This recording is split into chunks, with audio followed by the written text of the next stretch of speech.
नमस्कार दर्शकों, दूरदर्शन मध्य प्रदेश के कार्यक्रम हेलो डीडी में आपका स्वागत है। आपके साथ मैं हूं श्रीकांत सोनी। जैसा कि आप जानते ही हैं, इस कार्यक्रम के माध्यम से हम आपसे जुड़े विषयों को उठाते हैं। आज का हमारा विषय है परीक्षा की तैयारी। जी हाँ, क्योंकि माध्यमिक शिक्षा मंडल ने परीक्षा की तिथियों का ऐलान कर दिया है। 1 मार्च से बोर्ड की परीक्षा प्रारंभ हो रही है। तो जाहिर सी बात है, जब भी परीक्षा का जो तिथि है वो घोषणा हो जाती है तो तनाव बच्चों में आ जाता है। उनके साथ साथ अभिभावकों में भी एक स्ट्रेस आता है कि परीक्षा की तैयारी अब करवाना होगी। तो किस तरह से बच्चों की, छात्रों की तैयारी करवाई जाए, किन बातों का इस दौरान ध्यान रखा जाए, इन्हीं सवालों के हम जवाब लेंगे। हमारे साथ मौजूद है बहुत ही खास मेहमान। हमारे साथ है शीला दाहिमा जी, जो कि अतिरिक्त सचिव हैं माध्यमिक शिक्षा मंडल में। आपका बहुत बहुत स्वागत है शीला जी। और साथ ही डॉक्टर हेमंत शर्मा जी हैं, जो कि माध्यमिक शिक्षा मंडल की हेल्पलाइन के डायरेक्टर हैं। आपका भी बहुत बहुत स्वागत है हेमंत जी। और सवाल सबसे पहले मैं आप ही से शुरू करूंगा शीला जी की, क्योंकि परीक्षा की डेट वो है आ चुकी है, और जब भी परीक्षा का नाम आता है तो एक स्ट्रेस और तनाव, एक डर का माहौल छात्रों में हो ही जाता है। तो इस बार किस तरह से तैयारी है और क्या कुछ विद्यार्थियों के लिए किया जा रहा है? ये बात आपने बिल्कुल सही कही है कि एक तनाव हो जाता है, लेकिन हम लोग यही चाहेंगे कि हमारे सभी विद्यार्थी तनाव मुक्त होकर परीक्षा की तैयारी करें। और ये समय ऐसा है कि आपको परीक्षा का सामना तो करना ही है, और ये साल भर हमने विद्यार्थी के रूप में क्या पढ़ाई की है उसका एक मूल्यांकन होता है। तो इसलिए परीक्षा को आप उस कसौटी के रूप में लें कि हमने क्या किया है और हमारा उसका क्या परिणाम रहेगा, हमने विषयों को कितना समझा है और हमारे आगे की जीवन में ये सब विषय कितने महत्वपूर्ण है। तो मैं सभी विद्यार्थियों से यही कहना चाहूँगी कि परीक्षा सिर्फ स्कूल या कॉलेज के समय में ही नहीं होती है, बल्कि वो जीवन भर चलती रहती है। हम किसी न किसी रूप में जीवन भर ही परीक्षाएं देते हैं। तो परीक्षाओं से डरना या घबराना बिल्कुल भी नहीं, बल्कि आप पूरी हिम्मत से, पूरे हौसले के साथ आप अपनी तैयारी कीजिए, तो निस्संदेह आप अपनी आशा के अनुरूप सफलताएं अवश्य ही पाएंगे। बिल्कुल तैयारी करें। और दर्शकों, जैसा कि आपको पता ही होगा, हेलो डीडी का ये कार्यक्रम है, आप भी इसमें जुड़ सकते हैं और अपने सवाल हमसे कर सकते हैं। जो हमारा फ़ोन नंबर है वो आपके टीवी स्क्रीन पर फ्लैश हो रहा है, तो आप इन नंबर पर कॉल करें। 0755266049 टोल फ्री नंबर पर भी आप कॉल कर सकते हैं और हमारे एक्सपर्ट से अपने प्रश्नों के उत्तर ले सकते हैं। अपनी समस्याओं का समाधान आप हमारे एक्सपर्ट से ले सकते हैं। हमारा टोल फ्री नंबर है 180023300040। हेमंत जी, अब मैं आपसे जानना चाहता हूं, क्योंकि हम यही चाहते हैं कि बच्चों का जो भविष्य निर्माण हो वो बहुत बेहतर हो, सशक्त हो बच्चे, और इसके लिए माध्यमिक शिक्षा मंडल द्वारा हेल्पलाइन भी चलाई जाती है, ताकि अभिभावक भी उससे जुड़ सकते हैं और बच्चे तो अपना जो समस्या है उस पर समाधान ले ही सकते हैं। तो आप किस तरह से इस बार आपकी तैयारी है कि परीक्षा की जो डेट है वो आ चुकी है, कैसे अब बच्चे सफलता हासिल करें और अच्छा अपना जो एग्जाम है वो बेहतर तरीके से दें? बिल्कुल, आपने ठीक पूछा। जैसे परीक्षा की तिथि घोषित होती है, समय सारणी आती है, तो बच्चों में तनाव निश्चित रूप से आता है। परंतु हमारा और सबका यही है विचार कि बच्चे तनाव रहित रह के परीक्षा की तैयारी करें। उसके लिए हमने हमारी जो हेल्पलाइन सेवा है उसको शुरू कर दिया है। 1 जनवरी से फिर से प्रारंभ हो गई है वो, और वो सुबह प्रातः 8 बजे से रात को 8 बजे तक प्रतिदिन चलती है। इसमें कोई भी ना छुट्टी होती है ना कुछ, प्रतिदिन ये चालू रहती है। और इसमें बच्चे अपनी जो भी अकादमिक हैं या उनकी जो भी मानसिक समस्याएं हैं उनको वो अपनी पूछ सकते हैं। बिल्कुल, हमारे टीवी स्क्रीन पर भी वो जो हेल्पलाइन नंबर है वो चल रहा है, आप भी एक बार छात्रों को बता दीजिए। बिल्कुल, मैं बता देता हूँ। 1800-233-0175 इस नंबर पे बच्चे फ़ोन करके कर सकते हैं। जैसा आपने बताया कि इसमें बच्चे के साथ साथ पेरेंट्स भी करते हैं, टीचर्स भी इस पे फ़ोन करके अपनी जो भी उनकी जिज्ञासाएं रहती हैं परीक्षा से संबंधित, हम सबसे ज़्यादा क्या जिज्ञासाएं अभी आ रही हैं? अभी इस समय बच्चे, क्योंकि अभी इस समय टाइम टेबल आ गया, अब बच्चों का रोल नंबर डाउनलोड हो रहे हैं। रोल नंबर, तो वो बच्चे ये प्रश्न कर रहे हैं कि हम अपना रोल नंबर कहाँ से और कैसे डाउनलोड कर पाएँ, कैसे हमको रोल नंबर प्राप्त हो। इसके साथ जैसे कई बच्चे प्रश्न कर रहे हैं कि हम याद तो करते हैं परंतु हमको याद नहीं रह जी पाता। एमपी बोर्ड के रोल नंबर अभी डाउनलोड हो बिल्कुल, एमपी बोर्ड। जी बिल्कुल। तो ये हमारी चर्चा भी एमपी बोर्ड एग्जाम को लेकर ही हो रही है। तो हेमंत जी, हम ये भी समझना चाहेंगे कि जो हेल्पलाइन नंबर है उस पे कितनी बजे से क्या कोई ड्यूरेशन है कि कब कॉल करें, कोई समय निर्धारित है? वही सुबह 8 बजे से लेकर रात को 8 बजे तक प्रतिदिन, माने सप्ताह के 7 दिन इसमें कॉल करके वो अपना जो भी जिज्ञासा है उनकी उसको पूर्ण कर सकते हैं। बिल्कुल बिल्कुल। एक कॉलर हैं उत्तर प्रदेश के बाराबंकी से जुड़े हुए नंद स्वरूप मिश्रा जी, वो आपसे सवाल करना चाहते हैं। नंद स्वरूप जी, स्वागत है आपका, पूछिए अपना प्रश्न। ठीक, हमारा संपर्क उनसे कट गया है। आपसे जानना चाहूँगा मैम मैं कि सबसे ज़्यादा टफ होता है कि जो परीक्षा जब देते हैं विद्यार्थी, किस तरह से उनका जो पेपर है वो सफलता पूर्वक जाए, तो इसके लिए किस तरह से उनको तैयारी करना चाहिए, वो उस पर भी आप थोड़ा सा प्रकाश डालिए। देखिए, परीक्षा एक तरह से हम ये कह सकते हैं कि साल भर की पढ़ाई का नतीजा होता है। तो मैं सभी विद्यार्थियों से यही कहना चाहूँगी कि प्रयास आप यही करें कि पूरे साल भर ही आप विषयों को अच्छे से पढ़ें। उसमें आपको फ़ायदा ये होगा कि जो परीक्षा के नाम से एक तनाव, घबराहट हो जाता है, वो नहीं होगी। आप विषयों को बहुत ही अच्छे से समझ सकेंगे। और हमारी पढ़ाई का उद्देश्य भी यही होता है कि सिर्फ अंक हम नहीं लाएं, बल्कि हमने जो पढ़ा है उसको हम समझ सकें और अपने जीवन में उसको लागू कर सकें। तो यहाँ बच्चों से मैं यही कहना चाहूँगी कि अब आपका जो परीक्षा का समय है, सबसे पहले तो हमें उसकी मानसिक तैयारी करनी चाहिए और हमें एकदम शांत चित्त होना चाहिए और हमें एक्सेप्ट करना चाहिए कि हाँ, मैं पढ़ाई के लिए तैयार हूँ, परीक्षा के लिए मैं तैयार हूँ जी। फिर उसमें बच्चे लोग अपना टाइम टेबल एक बना सकते हैं और उस समय सारणी को बना के उसको फॉलो कर सकते हैं। अपनी क्षमताओं के अनुरूप वो कर सकते हैं। जो विषय उनको कठिन लगते हैं पहले वो उसकी तैयारी कर सकते हैं। तो ऐसे अपनी एक स्ट्रेटजी बना के यदि परीक्षा की तैयारी की जाए तो निस्संदेह आप तनाव से भी दूर रहेंगे और अधिक अच्छे अंकों की भी प्राप्ति कर सकेंगे। जी बिल्कुल। और हेमंत जी, हम यही देखते हैं कि सबसे ज़्यादा जो प्रॉब्लम्स है वो ये बच्चे साल भर तो पढ़ाई करते हैं, लेकिन जो परीक्षा पूर्व तैयारी होती है वो बहुत महत्वपूर्ण हो जाती है। क्योंकि हमारे यहाँ ये 3 तरह से ही चलता है, एक परीक्षा पूर्व और दूसरा परीक्षा के दौरान और उसके बाद फिर परीक्षा के पश्चात, माने जब रिजल्ट आता है। तो परीक्षा पूर्व तैयारी में हम बच्चों को यही सजेस्ट करते हैं, यही उनको बताते हैं कि किस तरह से बनाना है। तो जो ब्लूप्रिंट हैं वो ब्लूप्रिंट देखें बच्चे, ब्लूप्रिंट के अलावा जो सिलेबस है, और जैसे मैडम ने बताया कि बच्चे छोटे छोटे से माने विषय को लेके चलें। एकदम यदि सोचेंगे कि हम पूरा का पूरा एक साथ कर लेंगे तो वो उनको लगेगा कि बहुत कठिन है और उसमें फिर ये भी प्रॉब्लम जाती है कि हमको भी याद नहीं रह पाता। तो वो जब वो छोटे छोटे चंक्स में लेके उसको पढ़ेंगे, अपना एक निर्धारित टाइम टेबल बनाएंगे, तो वो धीरे धीरे पढ़ेंगे तो वो धीरे धीरे वो सारे स्टेप बाय स्टेप क्लियर होते जाएंगे। जी मैम, आपसे मैं समझना चाहता हूँ कि इस बार माध्यमिक शिक्षा मंडल द्वारा क्या कुछ इनोवेटिव, क्या नवाचार किया गया है कि जिससे कि छात्रों को आसानी हो और वो बहुत अच्छे नंबरों से पास हो? जी, हम लोगों ने प्रयास किया है कि हम बच्चों को एक सरल माध्यम से और सरल भाषा में कुछ बातें बता सकें।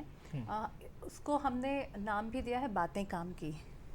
माध्यमिक शिक्षा मंडल का YouTube चैनल है और उस पर ये सारे वीडियोस हम लोगों ने अपलोड किए हैं। टाइटल हमने दिया है बातें काम की और इसके अंतर्गत हमने उन विषयों को लेने का प्रयास किया है जो सीधे बच्चों से जुड़े हैं। बल्कि मैं ये भी कहूँगी कि ये विषय ऐसे हैं और साथ में हमारा दृष्टिकोण भी यही है कि चूँकि जो बच्चे होते हैं उनसे माता पिता भी जुड़े होते हैं, शिक्षक भी जुड़े होते हैं, तो बच्चा एक सेपरेट एंटिटी नहीं होता है, सब आपस में जुड़े होते हैं। तो इसलिए विषयों का चयन और प्रश्नों का चयन, उत्तर किस प्रकार से दिए गए हैं, वो हमने ये प्रयास किया है कि चाहे बच्चे हों या माता पिता, अभिभावक हों या शिक्षक हों, उन सभी के लिए ये उपयोगी साबित हो सकें। उदाहरण के तौर पे मैं बताना चाहूँगी कि अभी तक हम लोगों ने 7 विषयों के जो टॉपिक्स हैं वो अपलोड किए हैं। जैसे सबसे पहले हमने सकारात्मक सोच को डाला, क्योंकि जब बच्चा परीक्षा का नाम लेता है या सोचता है, पढ़ता है परीक्षा का नाम, तो उसे सबसे पहले एक तनाव होता है। तो ये जो सकारात्मक सोच है वो तनाव को दूर करने में मददगार होती है जी। और साथ में ही सकारात्मक सोच सिर्फ आपको परीक्षा की तैयारी के लिए ही नहीं बल्कि जीवन की तैयारी के लिए वो मददगार होती है। इसी प्रकार हमने एक विषय लिया है कि आप स्वयं पे गर्व करना भी सीखें। जैसे हर बच्चा, हर विद्यार्थी यूनिक होता है पर कई बार उसको लगता है कि मैं उससे कम हूँ, मैं जी, उससे बेहतर एक नहीं कॉलर हूँ। हमारे जी। साथ जुड़ चुके हैं उत्तर प्रदेश के बाराबंकी से, नंद स्वरूप मिश्रा जी, वो आपसे सवाल करना चाहते हैं। पूछिए नंद स्वरूप जी, स्वागत है आपका, अपना सवाल करिए। सर मैं नंद स्वरूप मिश्रा, बाराबंकी उत्तर प्रदेश, गाँव मेरा बसोली पड़ता है। मैं जानना ये चाहता है, जब परीक्षा पर परीक्षा बच्चों की आ जाती है तो भारी भरकम उनके ऊपर बोझ आ जाता है, मानसिक तनाव नाना प्रकार की, तो उनको किस प्रकार से परीक्षा की तैयारी करनी चाहिए, कितना पढ़ना चाहिए, कितना सोना चाहिए, कितना क्या करना चाहिए? जी, आपने ऐसा सवाल पूछा है जो लगभग सभी बच्चों के मन में रहता है कि कितना पढ़ना चाहिए, कितना खाना चाहिए और कितना सोना चाहिए। तो मैं इसमें यही जवाब देना चाहूँगी कि देखिए, हम कोई भी काम यदि करते हैं तो उसमें एक संतुलन ज़रूरी होता है। जैसे मैंने पहले भी कहा था कि यदि बच्चा साल भर पढ़ाई करता है तो उसको एकदम से परीक्षा के समय में बोझ नहीं लगेगा। तो माता पिता और शिक्षक भी बच्चों को प्रेरित कर सकते हैं कि वे साल भर ही पढ़ाई करें। लेकिन यदि मान लीजिए अब चूँकि अगले महीने से परीक्षाएं प्रारंभ हो ही रही हैं और बहुत ज़्यादा समय नहीं है, बच्चे की पढ़ाई बहुत नहीं हो पाई है, तो ऐसी स्थिति में भी हमें अपनी सोच को अच्छा ही रखना है और हमें विद्यार्थियों को प्रेरित करना है कि आपके पास जितना भी समय अभी बचा है, आप उस पूरे समय को उपयोग कीजिए, उसको बिल्कुल भी आप बर्बाद ना करें। और आपके विषय क्या हैं, आपके प्रश्न पत्र कब कब हैं, जैसे मान लीजिए कोई प्रश्न पत्र पहले हो रहा है तो पहले उसकी तैयारी की जा सकती है। फिर कभी कभी ऐसा होता है कि कुछ प्रश्न पत्रों के बीच में गैप होता है, तो एक बच्चा रणनीति उस प्रकार से बना सकता है कि किस प्रकार से उसे पढ़ना है। लेकिन यहाँ मैं फिर से दोहराना चाहूँगी कि आपकी मानसिक तैयारी बहुत ही महत्वपूर्ण होती है और ऐसे में आपको अपना धीरज नहीं खोना है, संयम नहीं खोना है, हिम्मत नहीं खोनी है। तो जो भी समय है उसका उपयोग ज़रूर करें। दूसरा, हम खान पान की जब बात करते हैं तो आपका जो खान पान होता है वो भी बहुत महत्वपूर्ण है। ऐसे समय में माता पिता बच्चों से यदि ये कहें कि आप पौष्टिक भोजन करिए और एक ऐसा भोजन करिए जिससे आपको मन में भी भारीपन नहीं लगे और आपके पेट में भी भारीपन नहीं लगे, तो ऐसा हल्का पौष्टिक और सुपाच्य भोजन यदि किया जाए तो वो ज़्यादा अच्छा होता है। क्योंकि ये कहा भी गया है कि जैसा अन्न वैसा मन, और मन से ही सब चलता है। फिर यदि आप सोने की बात करते हैं, ये प्रश्न भी आपने पूछा था, तो मैं यही कहना चाहूँगी कि नींद बहुत ही आवश्यक होती है और नींद एक तरह से एक प्राकृतिक दवा के रूप में भी काम करती है। पर कई बार बच्चे उस चीज़ को नहीं समझते हैं और पढ़ाई के भय में कह लीजिए या एक्साइटेशन में वो बहुत ज़्यादा अपनी नींद में कमी करते हैं, कटौती करते हैं, तो ये स्वास्थ्य के लिए ठीक नहीं रहता है। इसलिए जो आवश्यक नींद है, लगभग कम से कम 6-7 घंटे की, ये प्रयास करना चाहिए कि वो नींद आपकी पूरी हो सके, क्योंकि वो आपको कहीं ना कहीं रिफ़्रेश करती है और आपकी शारीरिक और मानसिक क्षमताओं दोनों में ही बढ़ोतरी करती है। बिल्कुल हेमंत जी, हमने अधिकतर देखा है कि जो पेरेंट्स हैं उनकी अपेक्षाएं बहुत ज़्यादा हो जाती है बच्चों से। तो क्या आप ये मानेंगे कि एक वो कारण भी होता है ताकि बच्चे फिर सोचते हैं कि हमको तो ये लाना ही है, हमारे पेरेंट्स ने ये कहा है, उसके कारण भी क्या तनाव आ जाता है बच्चों? बिल्कुल, ये तो आपने ऐसे में आप क्या उन अभिभावकों को संदेश देंगे कि वो किस तरह से उनका बिहेव हो? बिल्कुल, मैं उन अभिभावकों से यही निवेदन करूंगा कि बच्चों पे वो भार न डालें कि हर बच्चे में एक विशेष योग्यता होती है, एक विशेष गुण होता है, वो किसी दूसरे में नहीं होता। अपन जो सबसे कंपेयर करते हैं तो कंपैरिजन यदि होगा तो बच्चे में वो प्रॉब्लम जाएगी। तो जिस दिन कंपैरिजन करना छोड़ देंगे, उसकी योग्यता को देखें और उसको निखारने के लिए आगे बढ़ें। यदि बच्चे में म्यूज़िक में रुचि है तो उसको म्यूज़िक की तरफ आगे बढ़ाएं, उसको क्यों डॉक्टर या इंजीनियर बनाने के लिए सोचें, या वो डांस के प्रति उसकी विशेष योग्यता है तो उसको डांस में आगे बढ़ाएं। परंतु अभिभावक ये होते हैं कि वो उनको लगता है कि जो वो खुद नहीं कर पाए वो अपने बच्चों से अपेक्षा रखते हैं। तो इसीलिए मेरा ये सभी अभिभावकों से निवेदन है कि बच्चों पे अपनी महत्वाकांक्षाएं न थोपें, बच्चे की जो विशेष गुण हैं उसको निखारने का प्रयास करें। जी शीला जी, हम आपसे ये भी समझना चाहेंगे कि एग्जामिनेशन हॉल में छात्र जब जाता है तो अंडर प्रेशर तो होता ही है, तो ऐसे में किस तरह से वो पॉजिटिव होकर अपने जो टाइम मिलता है 3 घंटे का, उसमें वो पेपर दें, क्या आप उनको टिप्स देंगी? जी, उसके लिए एक तो मैं ये कहना चाहूँगी कि मान लीजिए यदि कल परीक्षा है तो उसकी तैयारी आप एक दिन पहले से ये कर सकते हैं कि जो आपके पेन हैं, कंपास है, वो सब जमा के रख लें, प्रवेश पत्र को जमा के रख लें, क्योंकि कई बार हड़बड़ी में ये ज़रूरी चीज़ें भी छूट सकती हैं। तो ऐसी चीज़ों की तैयारी पहले से ही कर लें। और उसके अलावा एक दिन पहले पर्याप्त नींद ले। दूसरी बात, कोई तनाव नहीं रखे अपने मन में। वो ये सोच ले कि जितनी भी तैयारी हमने की है वो हमारी अब हो चुकी है और अब जो भी है वो अच्छे से कर सकेंगे, ऐसा मन में विश्वास रखना चाहिए। इसके बाद जब परीक्षा का दिन है उस दिन भी ये ध्यान रखा जाए कि वो निर्धारित समय पर परीक्षा केंद्र पर पहुंच ही जाए, क्योंकि कई बार उसमें भी कभी कभी ऐसा हो सकता है कि वो घर से लेट निकले हों या घर से सही समय से निकले हों, लेकिन रास्ते में कई बार ऐसे घटनाक्रम हो जाते हैं कि देरी हो सकती है। इसलिए अपने घर से भी पर्याप्त मार्जिन लेकर निकलें और परीक्षा केंद्र पर प्रयास करें कि सही समय पर पहुंच जाएं। फिर जब वो परीक्षा हॉल में बच्चा या विद्यार्थी जब बैठता है तो उसे उत्तर पुस्तिका दी जाती है। तो उत्तर पुस्तिकाओं में जो प्रविष्टि होती है, जैसे कि रोल नंबर की प्रविष्टि या अन्य जो आवश्यक प्रविष्टियां होती हैं, उनको भी वो बड़े ध्यान से करें, क्योंकि कई बार हम लोगों ने ये देखा है कि बच्चे अपने रोल नंबर में भी कभी कभी मिस्टेक कर देते हैं और उससे बड़ा नुकसान होने की भी संभावना रहती है। तो उसको वो यदि रोल नंबर अपना लिखते हैं उसको फिर से चेक भी वो कर लें कि उन्होंने रोल नंबर सही लिखा है। मैम यहाँ पर एक चीज़ और हम जानना चाहेंगे कि आप एग्ज़ाम देने का वो सही तरीका भी आप बता दीजिए, क्योंकि होता ये है कि कई क्वेश्चन ऐसे होते हैं उतने अच्छे से उनको उत्तर नहीं होते हैं, लेकिन कुछ अच्छे उत्तर उनको याद होते हैं। तो एक किस तरह से वो स्ट्रक्चर अपनी कॉपी में बनाएं? ये आपने बहुत अच्छा प्रश्न पूछा है और इसमें मैं यही कहना चाहूँगी कि जब प्रश्न पत्र आता है तो सबसे पहले परीक्षार्थी उसको पढ़ ले कि आखिर पूछा क्या क्या गया है। और प्रश्न पत्रों में भी जैसे लघु उत्तरीय, दीर्घ उत्तरीय, ऑब्जेक्टिव टाइप, इस तरह के होते हैं, लंबे होते हैं, तो और उनकी सीमा भी निर्धारित होती है। तो मैं विद्यार्थियों से यही सलाह मैं उन्हें देना चाहूँगी कि सबसे पहले आप प्रश्न पत्र को पढ़ लें और उसमें आप छांट लें कि आपको कौन से जो प्रश्न हैं उनके उत्तर आप अच्छे से दे सकते हैं।